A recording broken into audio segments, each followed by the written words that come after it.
Stood out to you about your game last night? I think just my energy and being ready from the start. I think that really changed the game, especially with one of our main guys in AG picking up 2 early fouls. I just wanted to come in the game, and I didn't want the level of play to drop at all. I wanted to be aggressive. I didn't want to be tentative and nervous. I knew that if I made some mistakes out there last night, I wanted them to be decisive mistakes. So just trying to be aggressive and set the tone. Sorry if you got asked about it last night, but what was it like checking in and immediately just being on a catch and shoot on that inbound play and hitting a 3? Yeah, that wasn't really even the play, but I kind of locked eyes with Jamal. He saw the way AD was guarding me, and I think he wanted to kind of just prove a point to me early that he trusts me in this series. He trusts me late in this season in these playoffs against, some of the best players in the world at the highest level. So that definitely was a huge confidence booster for me, and I'm glad that I have guys like Jamal that, just make my job easier. When you guys beat a team 9 consecutive times, how can you even adjust?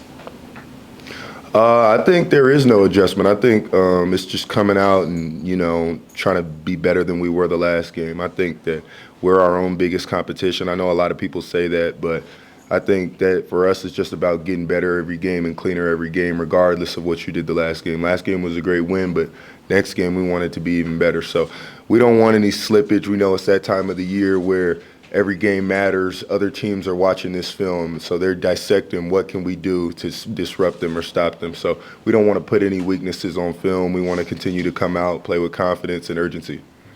Have there been any of your teammates, Peyton, that prior to the playoffs even starting have pulled you aside and you're giving you advice or talked to you about how it was going to be, or just being a positive voice in your head going in?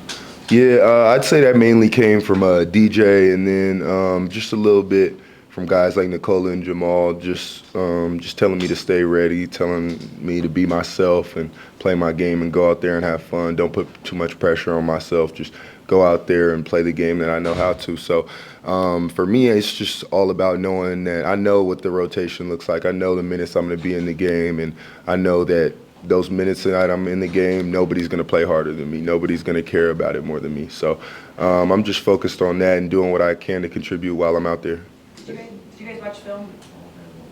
This morning? Yeah. No, we didn't watch film this morning collectively. It was kind of a get what you need day treatment. Come in here, kind of clear your mind a little bit and get ready for the game. But we'll have film early tomorrow morning and we'll be back on track. On the flip side of your first offensive possession, your first defensive possession, I think Bron got you on a baseline cut for your lip. Was that kind of like a wake-up call in terms of the level of locked in you need to be? Yeah, absolutely. I think, LeBron's one of the, highest IQ guys ever to play this game. So he definitely caught me lacking that first play, and it definitely was kind of a reminder, this is one of the best players of all time. I have to be extremely attentive and have my antennas up because, he's liable to do anything, and he can play with the best of them off the ball, on the ball. So it was definitely something that was a reminder to me, okay, you need to be locked in. I hit that first 3, and it was kind of a big, moment for me, but I had to lock back in real quick. Peyton, as a LA kid who, bet on yourself after your UCLA, I know you're locked in on the goals, but is there, having this opportunity against the Lakers, does it kind of reaffirm the decisions you made and sort of the path that's been kind of given you to be a professional? Yeah, absolutely. Especially on this stage, it feels amazing playing against the Lakers, my hometown team. But this whole year has been a reminder of that. I believed in myself, and I doubled down and betted on myself when nobody else would have. I think there were a lot of question marks behind me, and a lot of people kind of doubting my ability to produce at this level. But it was never a doubt for me. I always knew 100% that I was a professional and that I was ready to play in this league. And for me, it was just more about mind over matter. I've always been the type of person to have confidence in myself because I know the work that I put in behind the scenes. So all the doubts and everything, it just, drove me to be better. Was there a moment this year? Make him feel unappreciated for the effort that he puts into this team and trying to make sure everybody's on the same page and locked in. I think a lot of times he may feel as though we're combative with him, but that's just really because we want to compete, we want to win as well. And just having somebody like that who's going to tell you the harsh truth and also uplift you when you're down, I mean, it means a lot to us. So to have a guy like him, a veteran presence, and somebody who's played with some of the better players of all time, to be in your corner and constantly uplifting you and giving you advice, it means a lot to me, especially coming up in this league with aspirations of being a great player one day. What's the harshest truth he told you? He didn't like my haircut one day. But can you elaborate though on, when you talk about combative, is it like Big Brother Look, like you don't want to hear his advice, or it's that kind of, what is it, I guess? Oh, you know, I mean, basketball is an extremely emotional sport. I mean, especially for somebody like me who's a passionate person already.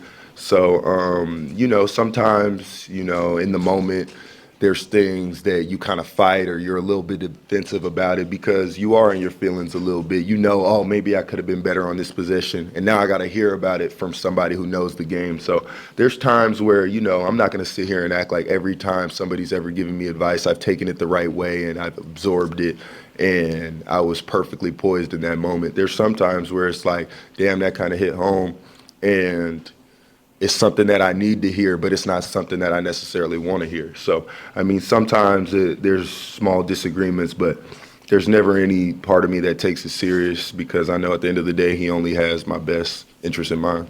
One more? Peyton, and I noticed you had like a couple interactions when you were defending LeBron of like you guys kind of chatting. I'm wondering if you can kind of just like shed some light on those types of interactions and how often that happens and what it's like.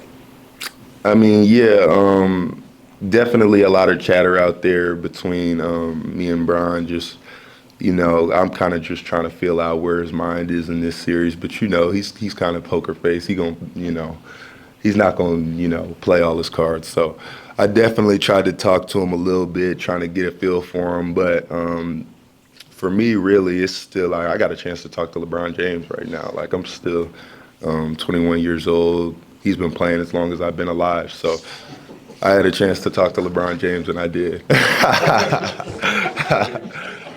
All right, thanks, guys.